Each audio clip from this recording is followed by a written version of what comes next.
मैंने बहुत से ऐसे बच्चों को देखा है जो बहुत कमज़ोर होते पढ़ाई में, लेकिन बाद में चल के वो बहुत ब्रिलियंट हो जाते हैं। और मैंने बहुत से ऐसे ब्रिलियंट बच्चों को देखा है कि जो शुरुआती दौर में बड़े बुद्धिमान होते, बड़े प्रतिभाशाली होते, बड़े तेज तरार होते हैं, लेकिन बाद में चल करके वो बेकार हो जाते हैं, लापरवाह हो जाते हैं। इसका कारण क्या है?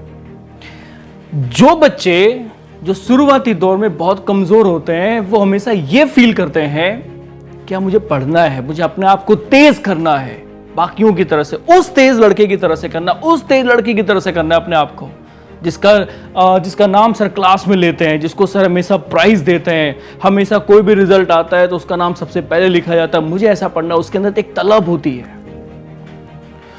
तो वो बच्चे जो कमजोर होते हैं वो ब्रिलियंट हो जाते हैं। कुछ जो ब्रिलियंट होते हैं पहले से, जो बुद्धिमान होते हैं, उनके अंदर एक प्रॉब्लम होती है।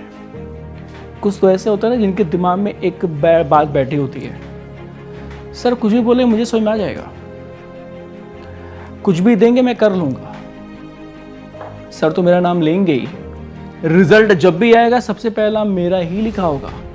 ये हमेशा पॉसिबल नहीं हो सकता है, और ऐसा हमेशा तब पॉसिबल होगा कि जब आप मेहनत को हमेशा बरकरार रखोगे, हमेशा आप लगे रहोगे, तभी आपका नाम कंटिन्यू सर क्लास में लेते रहेंगे, तभी आपको हमेशा प्राइज भी मिलता रहेगा और हमेशा आपका नाम पहले लिखा जाएगा। लेकिन अगर आपके अंदर ईगो आ गया इस बात का कि हमेशा सर आपका ही नाम लेते हैं, आपका ही नाम सबसे पहले लिखा जाता है और आप ही क्लास में सबसे बुद्धिमान हो, तो आप समझ लो आप गलती कर रहे हो, क्योंकि आपके अंदर अहंकार आ रहा है। किस बात का अहंकार आ रहा है? कि आप सबसे ज्यादा बुद्धिमान हो, इस बात का अहंकार आ रहा है। तो अच्छा होगा ना कि आप अहंकार ना करो। अगर आप प्रतिभाशाली हो, आप बुद्धिमान हो, तो अपनी बुद्धिमानी को और कितना तेज कर सकते हो, आप उस पर काम करो। दूसरे वो बच्चे जो बहुत ज्यादा कमजोर हैं, तो अगर वो ये समझते हैं कि मैं कमजोर हूं और मैं कुछ नहीं कर पाऊंगा, सामने वाला ही बुद्धिमान लड़का है, वही सब कुछ करेगा, वही तेज तरार है, सर उसी को हमेशा रिवार्ड करते हैं, तो आप कभी कुछ कर ही नहीं सकते। आप अगर ये फील करो कि आपके अंदर कुछ नहीं है, आपको बहुत कुछ सीखना है, आपको स्टैब्लिश करना है उस बुद्धिमान लड़के की तरह से, उसी जगह मुझे भी पहुंचना है, मेरा भी नाम सबसे पहले उसी लिस्ट में सर लिखे, तो अगर आप उस पर काम करते हो, आप लग जाओ एकदम पूरी मेहनत के साथ, पूरी निष्ठा के साथ, पूरी ईमानदारी के साथ उस काम पे लग जाओ। आप पढ़ाई करो, दिन रात 24 घंटे एकदम पढ़ाई करो, नींद भूल जाओ यार, लेकिन यह तय कर लो कि आपको पहले लिस्ट में पहला नाम आपको लेना है। बाकी उन सभी विद्यार्थियों को जो इनका नाम सर हमेशा लेते रहते हैं, उनको टक्कर देना है।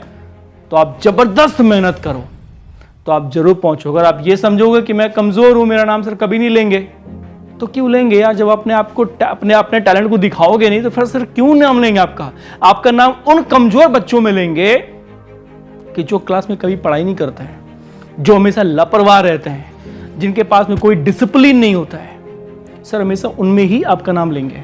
अगर आपको उस भीड़ में से निकलना है और बुद्धिमानों की भीड़ में जानी है, तो अपने आप को चेंज करो, अपने आप को बदलो, अपने आप को, अपनी लापरवाही को त्याग दो, क्योंकि लापरवाही एक ऐसी चीज है स्टूडेंट लाइफ में जो बच्चों को बेकार कर देती है, बच्चों को और कमजोर से कमजोर बनाए चली जाती है। वरना बहुत से ऐसे कमजोर विद्यार्थी होते हैं जो बाद में चल के बुद्धिमान बन जाते हैं। बहुत से ऐसे बुद्धिमान बच्चे होते हैं जो बाद में चल के बड़े कमजोर हो जाते हैं, लापरवाह हो जाते हैं। और कारण सिर्फ क्या है? लापरवाही। अगर एक कमजोर विद्यार्थी लापरवाही करेगा तो वो और कमजोर हो जाएगा, और अगर एक बुद्धिमान विद्यार्थी लापरवाही करेगा तो वो भी कमजोर बन जाएगा। तो कमजोर ना बनिए, लापरवाही ना करिए, लापरवाही को छोड़ दीजिए। इतना केयरफुल हो जाओ अपने सारे सब्जेक्ट्स को लेकर के आप, ताकि सर हमेशा आपका नाम ले लिस्ट में। जब भी रिजल्ट की बारी है, लिस्ट में सबसे पहले आपका नाम हो। अगर आप सोचोगे तो क्यों नहीं होगा यार?